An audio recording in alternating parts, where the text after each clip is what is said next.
Political predictions are a tricky business, we know, even for people who make a living foreseeing the future. Well, since we're out here in California, we decided to consult a non-traditional source for the inside scoop on this year's presidential election.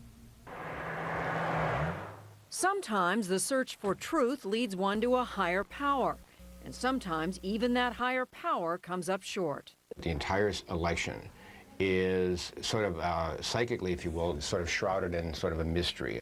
Anthony Teresi, psychic for 35 years, master astrologer, specialist in life patterns and potential. We found him at the Psychic Eye bookshop in Sherman Oaks. The voters have not made up their mind yet. Right now it's pretty even, and I don't care what the polls show, from what I'm seeing it's pretty even at this point.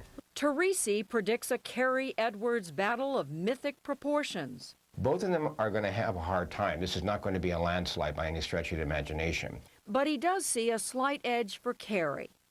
It does look to me like he does not come off as positive as he would hope, but he does carry the day. That's what this card, the breakthrough card, would show.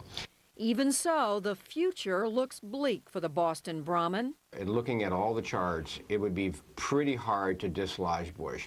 But all's not lost for the Democrat if mystic forces work their charms. There is that space of time just before Halloween.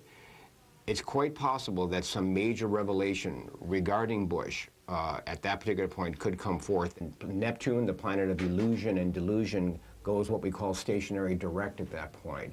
And almost invariably, that represents an influence where whatever was deceptive or seemed to be illusory, if you will, turns out to come sort of like careening into the moment in terms of the harsh reality of that.